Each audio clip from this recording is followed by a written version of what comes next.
Feels good, man. Either way, guys, we're ready to jump into game 2. Pick and ban right now. As we zoom in on the Riot Games logo, this time Kingzone on blue. And, well, Hanwha Life, they were able to get Yasuo, Vlad, and Zac. They were essentially given an early game to allow that comp to scale, and they won. Big surprise. Well, when your mid lane wins that hard as well, it's not too hard to understand where that came from.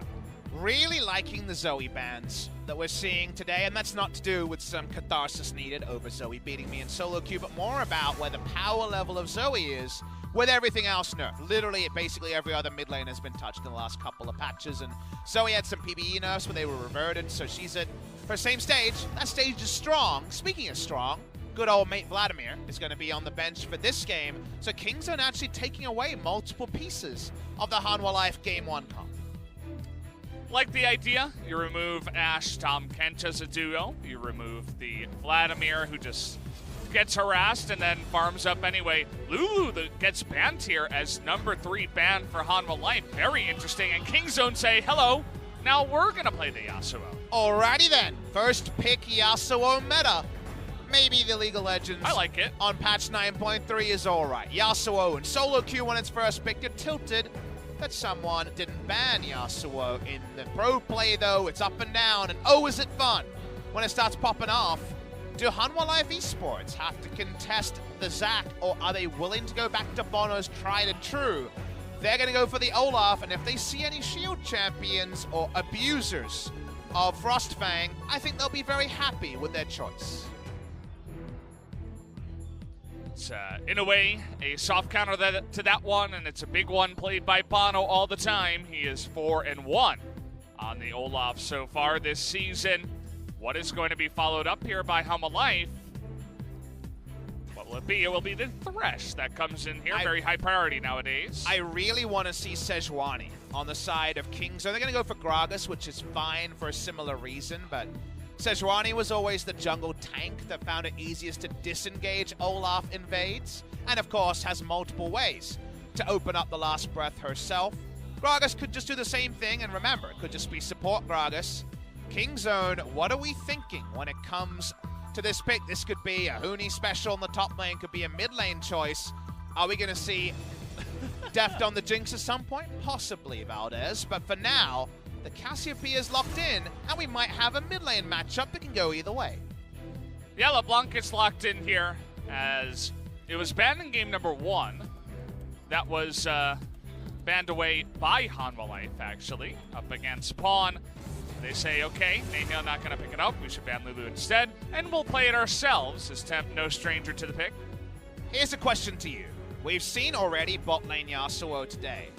Do you feel like bot lane Yasuo is winning in scrims? Because we already see Yasuo Gragas locked in the first round, and usually when a duo like this crops up kind of halfway through a match week, you just say, ah, I see what's going on in scrims then.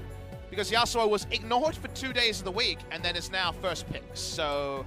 Yeah, I mean, I find it hard, though, that just in the span of, 1 day of scrims, all of a sudden, one team is bringing it out, and then I guess that team that lost to it would have to also bring it out against other teams to spread it around, and then a couple of times in pro play, and teams are like, hey, this actually looks good.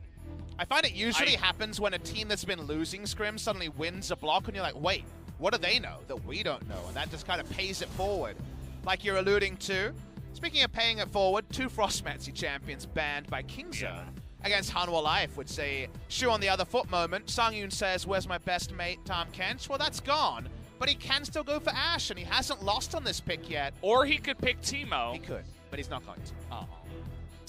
Well, Sivir, I like this a little bit better with the Thresh, also pretty good with the Olaf. Jinx could definitely be locked in here. If they're going to play a bot lane 80 carry, it's a good matchup into Sivir. Risky into Olaf and LeBlanc, yes, but the matchup and the fact that it's Deft makes me very excited that we could actually see Jinx here. Jinx with IE is actually really strong with IE Rush at the moment. I would love to see Galio Jinx locked in here. Galio is picked. Come on, Jinx it. Give it to me. Galio is not picked. Okay, take that back. Fiddlesticks is picked. And what goes along with the Fiddlesticks will be answered right now within 20 seconds. What have you got for us? Could still be Cassio or the Yasuo bot lane, but I really want the Jinx, Valdez. I'm getting greedy. Oh, we're not going to get the Jinx. That's the opposite of Jinx. Yeah, I know. If I told you, if I showed you Okay, all right, Silas. That's better than Urgot for sure. When I saw the Urgot, it's the exact opposite in terms of hype levels. Definitely if I showed someone a picture of Jinx and then showed them the rest of the champions, they picked the opposite, it would be Urgot. So Silas, a little bit different there. Where's the Silas going? Feels like Rascal will probably be the one on it, but we're not to know for sure. Final choice here, if you're expecting a Silas, you could definitely consider a Yorick.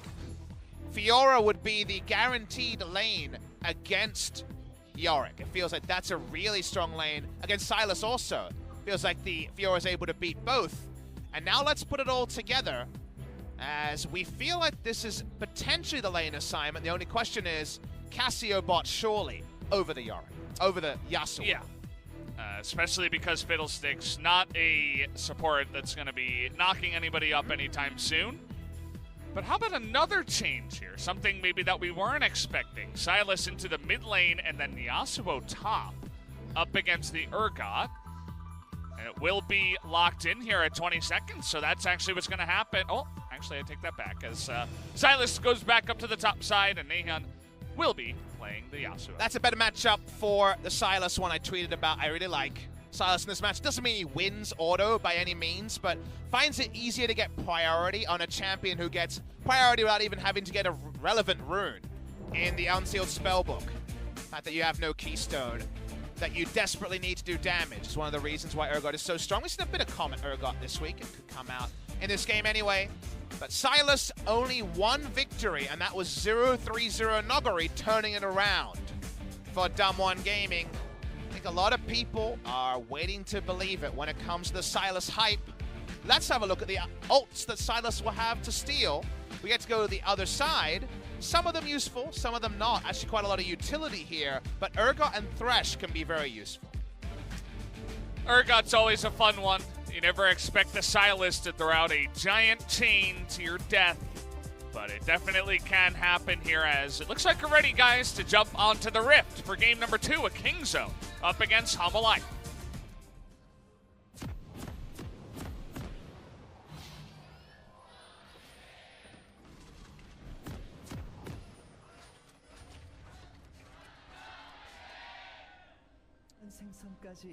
Here it is. Game number 1 was Hanwha Life able to win in just about 30 minutes.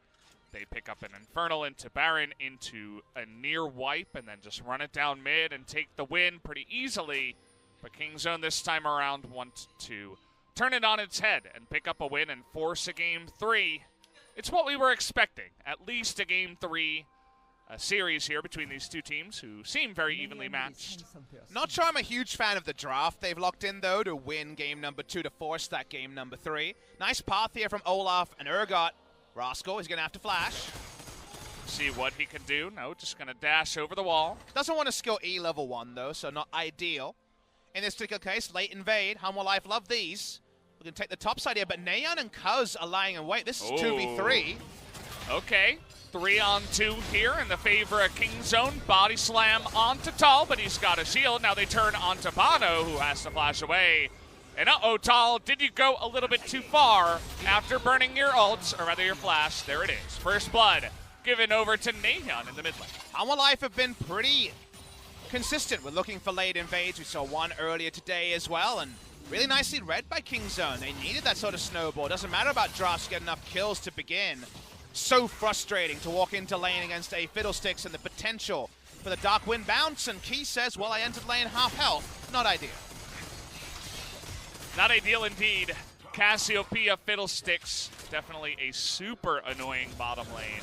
It's even better, Valdez, because when they tabbed at the start of the game, they noticed no teleport, no heal. It's actually cleanse from Songyun. So they don't even have the ability to kind of push up 1 or 2 waves and back for a refillable potion, and they don't have the heal to allow Key to extended trade against the Fiddlesticks, so they have to back away post-haste. You want to have fun with your friend in the bottom lane, but you don't want to troll too hard with something like, I don't know, Pantheon Renekton, or Renekton Taric was a fun one when all the awesome dudes were coming out at that time. You can go for this one. This is definitely something a little bit more meta.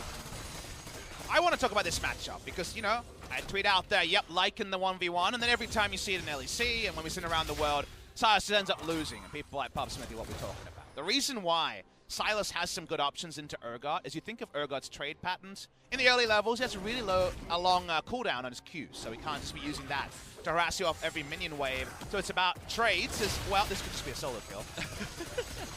Stop ruining my analysis! Would be a really unfortunate time for you, Papa.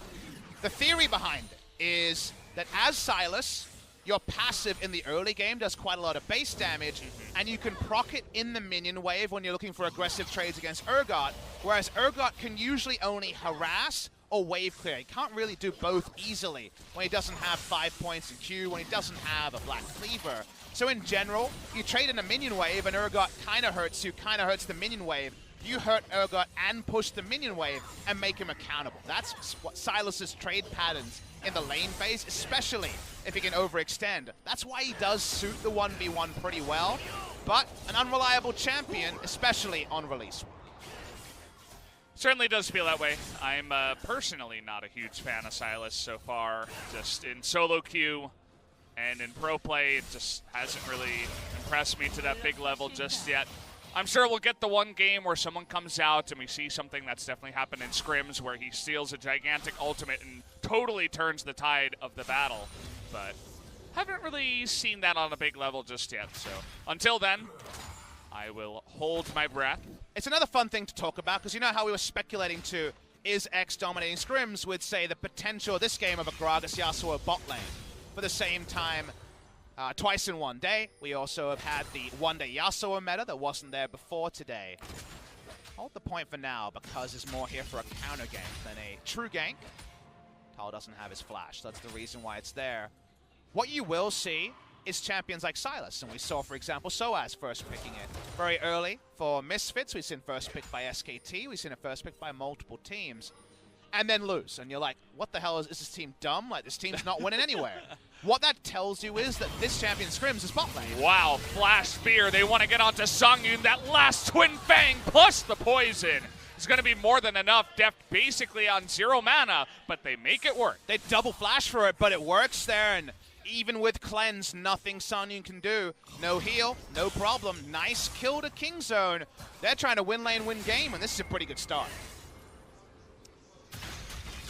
Certainly is good feels for that lane who are looking to bully as much as possible down in the bottom side. Now we got Bono nearby. Chains are going to go wide as Cuz just here to be a bit of a bodyguard for Nathan. But he's the big winner, Valdez, because it was the jungle collapse into just a 2v2 kill while Olaf hasn't been able to get a huge farm lead, hasn't been able to find the impactful ganks. He's getting teleported on here. Yeah, it is the Cassiopeia who can just make her way down to the bottom side, but it's more so a teleport to try to zone him out so they can get onto the Scuttle Crab. But they do back away from that one. It looks like with the bottom lane pushing and the wave in the bottom side that they don't want to miss, they will in fact give it away.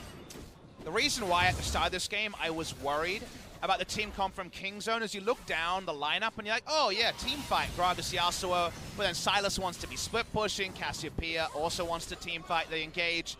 Is really only Gragas, as we're just seeing just the real investment on the flash there. I love the highlight because they highlighted that the cleanse was burned. And so because of that, that's why Deft and Tucson decided we can make the play work. Veteran seeing the duo, right? Tucson and Deft have seen many skirmishes, not necessarily together, but of course, among the years in the LCK, so nice extended replay there. Appreciate that from the observers. As the game goes on, because King Zone had kind of that mismatched identity of kind of 4-1, but no ranged wave clear and no hard engage outside of Gragas, that's why I was like, oh, I don't know about this draft from King Zone, but they have strong lanes, and win lane, win game can happen, especially in a snowball meta, where you win lane hard enough to get some turret plates, and things can come together. Fear in Miasma is just the worst. I mean, you don't have cleanse, you're going to die because they have that burst damage, the ability to just chip you down, and that they did. So good stuff there. Nahyun looking good on the level 1 that comes in. He gets a kill. It's a mid lane that's looking much better compared to game number 1, even though he is down a bit on CS. Bottom lane's looking good, so you have Deft on a bit of a carry. Not the normal AD carry, but will be doing damage for the team. Things definitely looking much better in the early game here for Kingzone. And Sivir will be mana constrained, trying to deal with this. She just wants to WQ the wave and get the hell out against a lane like this, especially with a cleanse down for a few more seconds, and that is a very mana-hungry champion. One of the few you could actually consider the Essence Reaver on is mid lane. Okay, even the ult's blown for that one. They're going to force a flash away from that one, but in goes Bono. He's got the red buff. He's going crazy. In he goes. They hand the kill over to Tempt. But okay, Nahyun wants to get another kill as the long-range tornado comes in. Can he dodge the hook? It looks like yes, as he dodges everything with this flash. And that means they invested more members just to go even in the trade, and the kill goes on to Nahyun, who's even earlier going to have that first item completion, want to hit a side wave. That's where things might get tricky. See how respectful Urgot needs to be to continue this lane. He's a couple CS behind the opponent, Silas. Watching the replay here, was a really good re-engage by Bono. He plays this really well because he realizes that Cuz has gone too far, and they can definitely get a chase kill, just need a little bit of damage from Tempt. The Q hitting or missing was whether there'll be a trade kill or not, and Nahyun hitting that is so clutch because it's as Hanwha Life invests 2 more members and can only draw a flash. You can see why Kingzone as a team are so willing to bring him in. I'm going to hold the point, though, as Deft is going to get chained down into the death sentence, and he will be sentenced to death for sure as Tempt another kill on the board, as both mid laners now are 2-0. You kind of want a polite clap even as a caster, because that was really crisp, actually, on the execution from Hanwha Life to pick up Deft there. Able to dodge the petrifying gaze and exact knowledge of range from Key, who has always been a great hook support. Always a bit bold to walk up to 2 people as the Fiddlesticks Rascal, please stop. I just want one game where it goes like I think it does, Valdez. I feel like the Silases have a lot of work to do in order to get to that level. It just reminds me of Worlds where I was trying to tell all the NA and EU casters that, yeah, Aatrox is winning that Urgot matchup. And every time Urgot was winning, and I'm like, I mean... Yeah.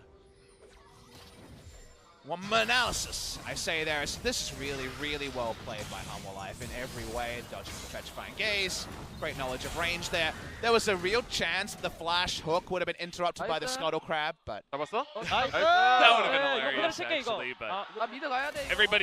Everybody that plays Cassiopeia also knows that feel where it's like, you get a LeBlanc chain onto you and you have nowhere to go. You don't have an escape outside of your flash. If you're not able to flash to victory, to safety, Hanwha Life have found a great place to go with their duo lane. It's away from Fiddlesticks Cassiopeia. Their top lane, knowledge the key is here is not there yet, but probably implied, given they haven't hit their recall timing in bot. They show their faces. This is as Rift Scuttle is up and Drake has already been taken. This is a nice set piece move, but one that Kingzone can conga line to answer. Everybody get on the conga line, coming up the river here as they're looking to punish in the top side. Can they get there in time? Shelly's going to get in the way as a Q given over to that Yasuo. Will they find an engage? There it is. Knock him onto the Urgot, not the target you wanted.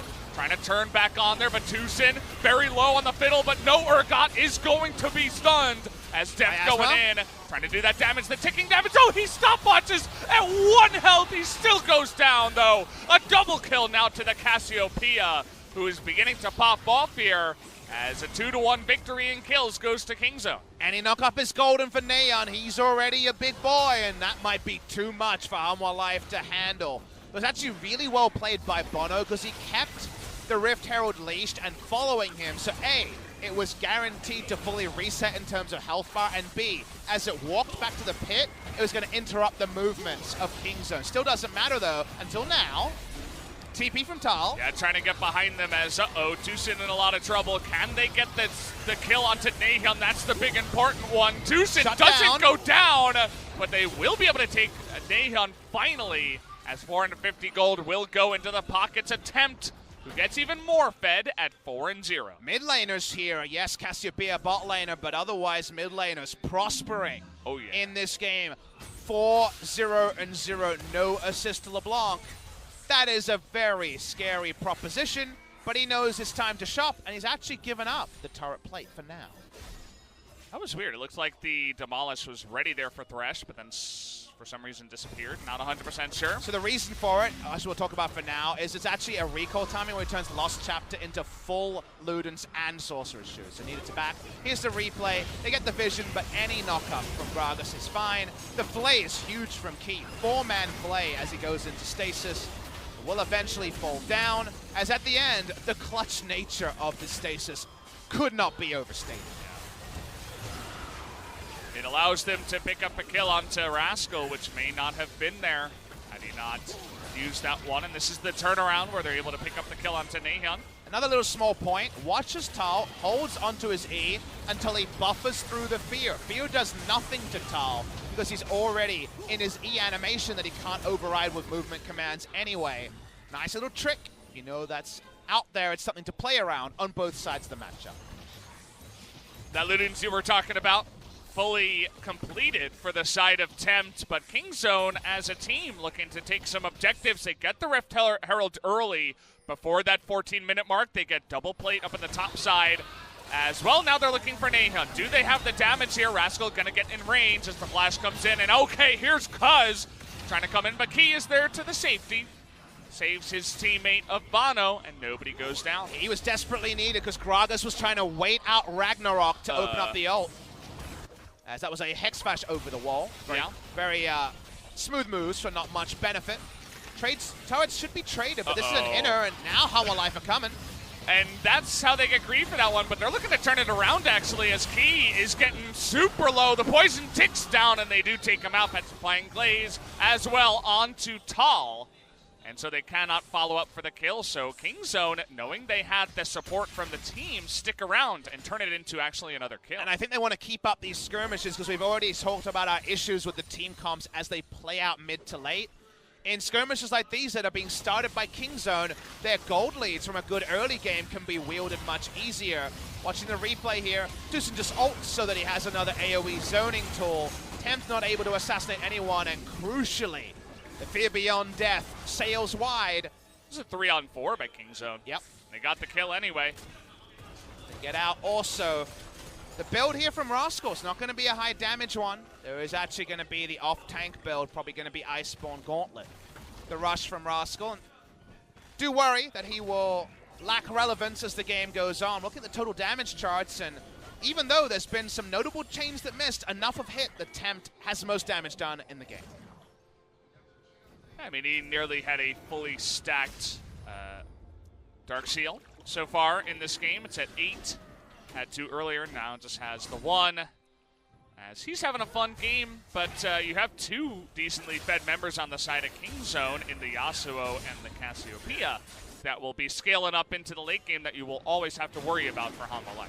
And you don't take buying Merc Treads as LeBlanc lightly, but he actually bought Sorcerer's Shoes, refunded them, and went Mercs just because every time he pops in to try to turn up that lead, Fear will mess up his combos at best, and maybe even lead to his death at worst. So had to go for the safety first here. It does lower the mid-game damage, and they kind of needed him to buy Sivir some time to get to future items. Remember, Essence Reaver kind of needed on the Sivir. We saw IE Sivir earlier this week, but can understand the Essence Reaver choice.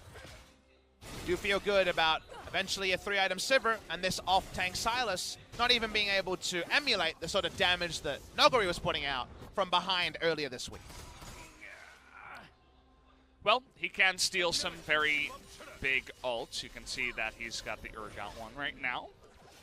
As the game goes along, we'll see if he can, as a off-tank, do something in these fights to turn it around with some of those big ultimates. Gotta say, the one cool thing is, I'm not sure if Sylas will ever evolve into, I can tailor my build to the enemy comp, i.e. there's some great scaling, go for a full AP build. But this game, when you look at the enemy, you say, wow, base ability of stealing the Urgot, don't care about scaling there. Sivir, don't care about scaling there. It is actually a couple of ults that are very useful on utility, even if the Sylas's actual contributions outside of the ultimate might still be pretty minimal. He can steal one, pop the Sivir ult, and pretty soon afterwards try to get a straggler with the Urgot ult. Certainly seems to be the idea. You think about combinations with that one, you already have the Gragas Yasuo, but sustained damage from the Cassiopeia and getting that first kill with the Fear Beyond Death is not something to be taken lightly, even from behind. They're not behind right now. It's a very even game in terms of gold. Both teams exactly even at 29,000 here at 18 minutes. Nayeon disagrees with the Shiv into Sterix build we saw last game. It's actually going to be PDIE. Looking like it's going to be the course here. Already 100% crit, I believe. Maybe 90% put together from the item build. Walking up at this point. Kingzone DragonX, they have priority in bot lane for now. Can't tell from CS, but still going to be pushing power. From the Sylas, he roams up. Kingzone to kind of have to dive in with their faces. Remember, Fiddlestick's support isn't Braum, so he can't face check Brush to put down deep vision. You'd expect Kingzone's vision will stay pretty shallow this game, as the ult was kind of thrown out there. Yeah, kind of interesting, but throws it out in the end. Not too much happening in this current time, although Tempt has been looking for those picks. He was in the top side. We all know what a Fed LeBlanc can do. Oh. But now Kingzone trying to get frisky here up in the top side, up against that Olaf. Not quite going to commit, but uh-oh, Key, you stepped a little bit too far, close to the sun, rather, as he is forced to flash away from that one, and now the Olaf, kind of all by himself, is going to commit to his own flash over the wall eventually, as double flash blown there on the side of Hanwha Life. Definitely a dominoes falling moment where one person has to make up for another person's mistake, and then two flashes are down, and a health bar is negated. Kina has to return, and even he won't be easily able to put down Vision. Vision as a premium means that side lane pushing can be oh so powerful, and Nayeon half an item away from maybe even fancying an outplay on LeBlanc. Well, that's something I'd love to see. Was talking a lot about the mid-meta of old times, you know, Sion versus Urgot, or Galio getting in there versus Lissandra every game. Not very fun to watch, but Yasuo, first picks up against LeBlanc, responses, that's something I can get behind, especially now that we're seeing more solo kills and more action coming on in. Wait and see if it's a one-day meta. Is it just you and I today getting all the Yasuo priority? How will teams look back on the games played today? It's definitely gone up and down. Here is the gold lead, which also has been a bit of a roller coaster. Do notice that the scale's not massive, though, so only about 1,000 gold up and then about 300-400 gold down so far for Kingzone. We don't like Kingzone as much as the game goes on, but that's not relevant till about 30 minutes, or say 3 items into a Sivir build. 6 is definitely the clincher, but at 2, and a very low damage 2 items. The defensive choice out of the Zeals and the Essence Reaver, the kind of least oomph on the first item. Still plenty of time for Kingzone to flex their muscles. Trying to get on top of Rascal here, but Key not going to land that death sentence, essentially just zoning him away from a red buff that goes the way of the Thresh, actually, at the end of it all. Denies it from a Silas, I guess, but not too much other action happening in this game, so I suppose denying any kind of objective at this point is not so bad. Do have the Mountain Drake about to spawn. Consider that most of the Baron damage would be coming out of Sangyun on the side of Hanwha Life. Olaf not so bad, but would definitely like a Mountain Drake to buffer some of your objective takes. 3 control wards, so Kingzone have to be respectful on the entrance. Nayeon will not be there until maybe a cast can open up some gap close. Drake down to 2,000. Hanwha Life have to be careful with this. Here's Tal. Tempt always threatening in the front line. 1 Q to the face of depth. Gonna take away 20% of his health, and well, okay, gonna take that Lantern to safety as he baits the Crow Storm, and Miasma is not quite able to land in time, and so Tal will survive. Deft a bit late on the Miasma there. That would have been very high value and got them the kill on Tal. Doesn't come in after all, and the Mountain Drake going to Hanwha Life confirms no Infernals this game, but actually, it's a Mountain that Kingzone would have desperately wanted. We talked about how, 5v5's not loving it. Consider that it's after 20 minutes, and Kingzone have a very good dirty Baron. And by that I mean the Yasuo win wall and Yasuo damage, and just Cassiopeia as a champion. Yeah. The Cassiopeia, to her credit, hasn't gone Ludens, has gone for the higher mana build as well. So given that, they had a really good attempt here to sneak a Baron. The Mountain might have been the icing on the cake, but has been denied by Hanwha Life. Face checking a bit here is Bono, only throwing the axe first, going to be forced to blow his ultimate. Get out of dodge here as both teams still looking for the picks to be able to roll it into anything else. You'll notice that still a lot of turrets are standing. Only one turret has been taken by both of the teams so far in this game. So we're very pushed up in this one. Thames, good respect up in the top side. No, he doesn't quite have the vision here and will not make the same mistake that we saw in the first series of this game. Kingzone from ahead have nice one gauntlet, Silas who can push up, but no ults to steal to actually hit a team fight relevantly after the teleport. Yes, I guess you go super deep and run in with Olaf ult, but no Galio ult, right? No real high impact ultimate. So that makes me think that Silas can really only lane and take bot lane out of turret. It isn't going to contribute too much else. Very, very low damage on the build as well. So around pressure, all you can really do when Silas is doing well bot is take Baron. Let's look at the Baron vision and see if they can ever actually get deep enough vision to make that possible. Well, they're trying, as Cuz2 said, okay, we're going to be all-inning on Bono, who does not have his ultimate. There it is. It takes 3 members to finally take out Bono. Will they stretch for key? The answer is no, but they pick up 1 kill, and as we said before, could roll it into some other objective. That's a pretty big mistake there. Bono needs to go with friends. He didn't have Ragnarok at the start, and he didn't have key close enough to just get him out with a lantern. What do Kingzone want to do? They don't feel strong enough to start Baron. I gotta say, if you make that play even one more time this game and don't start the Baron, I know it's not ideal. There's still 4 members on the enemy team. Tal can come in and potentially get a smite, but if you don't take it and then Sivir has 3 and 4 items and you can't win team fights anyway, maybe you missed one of your small chances to actually make this game about you and not the enemy's scaling. Yep. You always have to play to your win objectives. You cannot play into your enemies. You don't want that Sangin to get way too big. And you talked about the Dirty Baron. That might just be the case, the way that they win the game, as he's seen on a ward. He clears it out, walks on over. They're able to make the follow-up play. And it goes even better than expected because he had just used his W, and that's why he was in range but didn't have W. There was no Ragnarok. Don't go that way, Bono. That's the way of death. But speaking of death, Sivir takes down the mid lane outer turret, and that means that Baron gets a bit harder. Because, of course, the mid lane outer turret going down. Minions push in, and they give a bit of information about what Kingzone want to do. Moving in as a team, fantastic defensive control ward line here from the side of Hanwha Life around the Baron.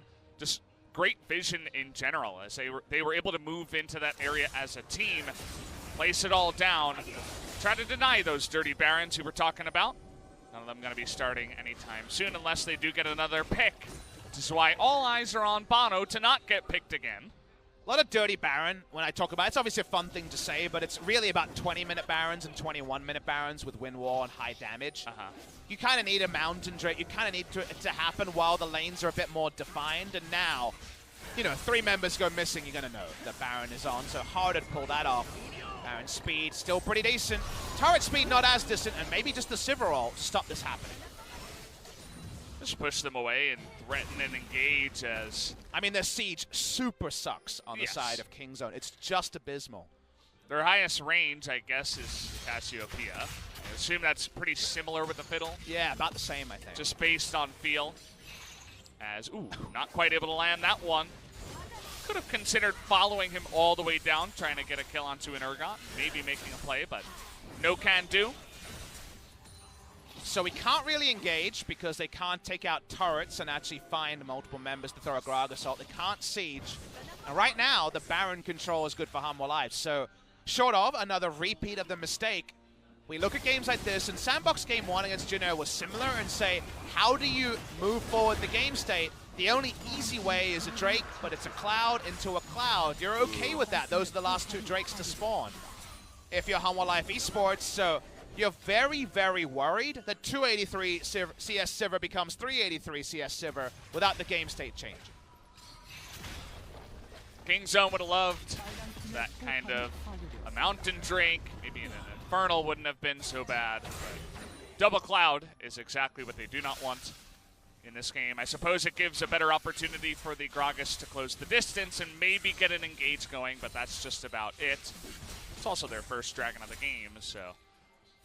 outside of that, not much has been happening, and as you've been mentioning, that's always good for Hanwha Life. We're just waiting for Songyun to get back online and be the carry once again. They always have that 4-0 LeBlanc in their back pocket as well, so they shouldn't be feeling too bad about this game so far. Rascal walks up. He really only has a bait build. That's all his build does. He can steal things and he can not die for a while, but it's really all Rascal will be able to accomplish, so kind of makes sense for him to run face first. Try to create a bit of disarray. Tucson walking up here, but deep wall is going down. Now suddenly the shoe's on the other foot. Now actually Hanwha Life are the ones getting deep vision down. There's that one nice ward right over the wall there on the left side from the side of Kingzone that allows them to not have to face check. Hanwha were able to show themselves, and all of a sudden turning into a little bit of an ARAM as Hanwha Life a little bit out of position in the mid lane, and Kingzone looking to take advantage of that. Trying to zone themselves with the Sivir ult stolen. It's not going to work. No, I mean, seriously, they can't siege. It's terrible. Awful siege. We get that like a D- in terms of siege. This is not your sieging composition, obviously. You're resubmitting your siege application is what I'm saying here. You got to rewrite it. Exactly. Yeah. If this essay was turned in, it's not acceptable. Yeah. At least we give them a second chance, though, maybe. But no second chances when you're down a game. Kingzone have to win this one if they don't want to go into this. The Ragnarok is going to be popped as Tucson. Crowstorm is not going to do much as in goes the super fed LeBlanc. They have chunked them down so much, have Hanwha Life, and now they're getting on top of the rest of Kingzone, but a 4-man blasting plant says no, but still tons of damage done. And Hanwha Life, will they consider the Baron? Certainly hanging around it for now. They're going to start it for now. How are Kingzone going to contest? Rascal still tanky, remember. Tucson went back. He doesn't have flash, he doesn't have ult. He's going to be out of the fight for quite a while, so this will be 5v4. Can the steal come in? Flash in, though, from Deft. He is able to get that big ultimate down, but he is super low. Can they actually take him out? There it is. Olaf gets the first kill of the fight, and now Nahon, not in the best position, is able to get a double kill with the burst damage, but is able to make the best of a bad situation. But here comes Tempt on the chase. At the end of the day, it's just a 2-for-2 trade, not half bad. Because they could actually get a lot of value out of Rascal. He was able to bait and control space and wait for the respawn to come in from the Fiddlesticks. And Sivir didn't have a permanent front line after Urgot and Olaf went down to actually min-max damage. So this is actually a really good Baron contest. This is where the item build from Silas does things. Watch what he does here. He's in the front. Remember, did not get a chance to shop or fill up health. Really nice engage here. Gets Sivir. That's the big thing. Sivir is hit, has to cleanse, and Songyun has to move back for a while. Not full value out of Sivir. The auto attacks here aren't ricochets on an entire team. Stasis after bait is done, and with the flash Q, the enemy smite taken away as well. The game continues to be very even. Hanwha Life only 200 gold ahead after 30 minutes, which now you got 3.5 items on your Sivir. You're feeling pretty good. The IE is finished. Phantom Dancer as well. Second Zeal coming in. She's going to begin hitting like a truck. But you hope, if you're Kingzone, that Hanwha Life overrate their spot in the game. Right now, if you asked me how far ahead are they in gold based on scaling, I'd say 4,000 to 5,000, so i.e. they're in a good spot. But they're not winning the game straight up. And this is a spot where someone, feeling brazen by that 3.5 item Sivir, walks up, gets Gragas ultimate, and deleted by Yasuo, and it's a 5v4. So because of that, it won't be Tempt or Songyun most likely, but there's still Yasuo with 5 kills, i.e. deleting one member, and that's the sort of mistake you could foreseeably see Hanwha Life make. Yasuo feeling pretty good about his third item, GA. He's just spamming the letter R. Yeah. The moment he gets near a fight, he's got whatever GA, happens, exactly. He's going in. Exactly. Any knockup on anyone, he is going in.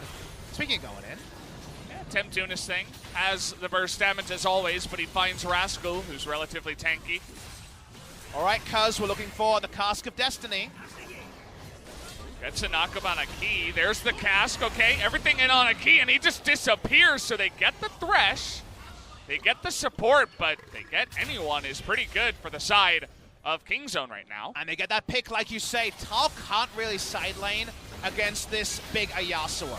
It's just too reliable to get those ults down. Speaking of ults, last breath, another 20 seconds or so. could come up. Stolen again by Rascal is that Urgot ult.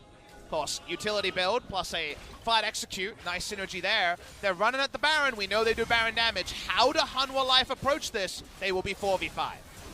Well, they have the Olaf to check with some axes, but Kingzone trying to set up some kind of flank play, baiting them into it. Look at Deft and Nahyun back away, and here it is, the Crow Storm over the wall, trying to burst down Aftershock's Fiddle. It's not going to work, only if you get that Fear Beyond Death will it really ever get the kill.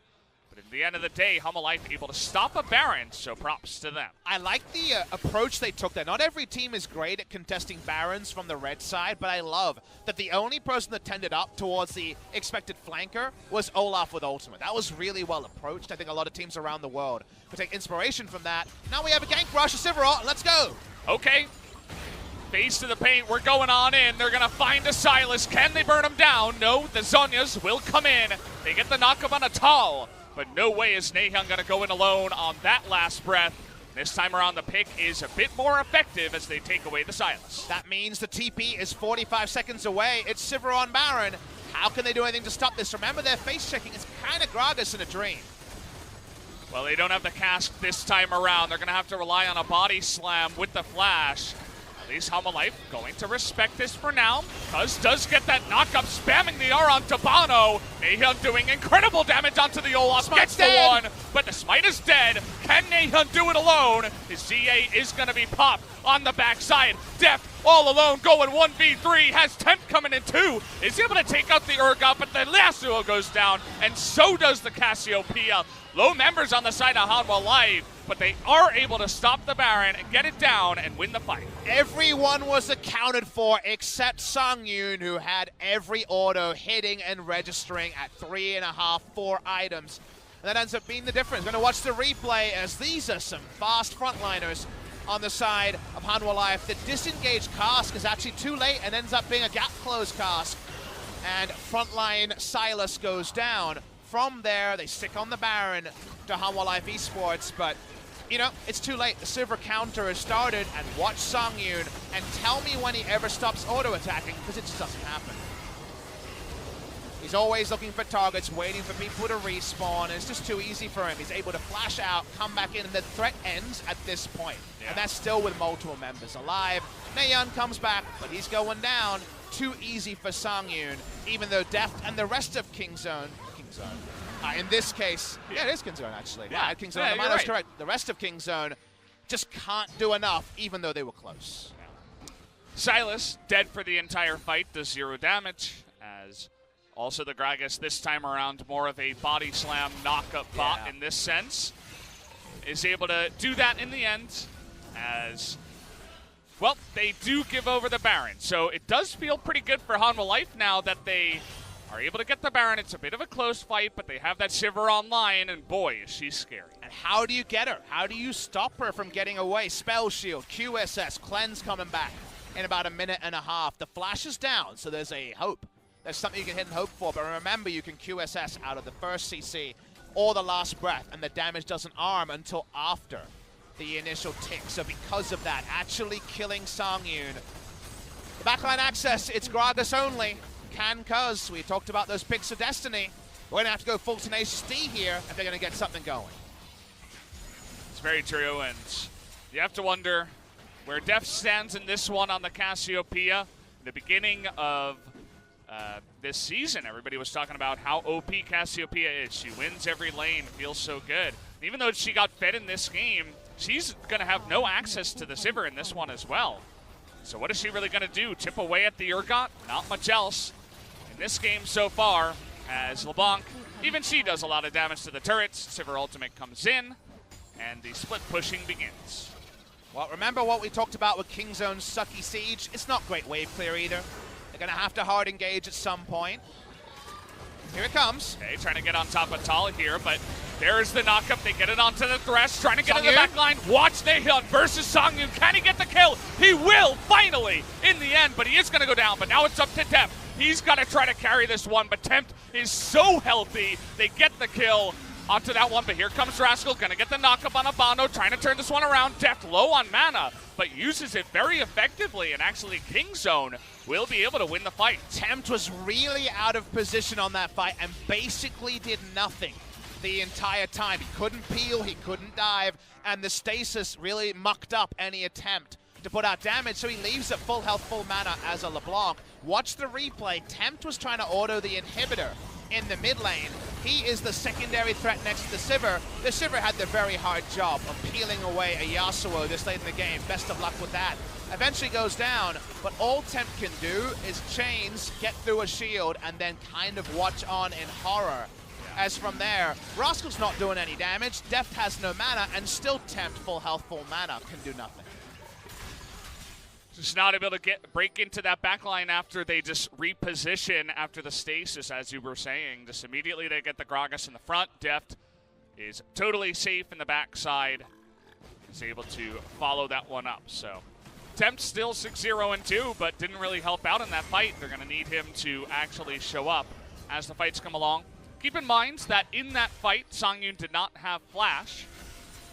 Not sure about the cleanse. I think I did see the QSS, yes, in that fight, but has the cleanse this time around. So maybe the next time with some summoners here for the big carries on the side of Hanwha Life, they might have a better chance. Because had to flash to get a ult anywhere near to open up the knock-up chain, and much harder for Yasuo to do that himself. Oh, there's the fear onto LeBlanc and Tempt. Oh boy, that was pretty scary on the back of that side. Sivir gonna ultimate as well, just to threaten a re-engage, but pretty scary one. We're talking about the fear on the side of the Fiddle and what it can do to LeBlancs that jump in.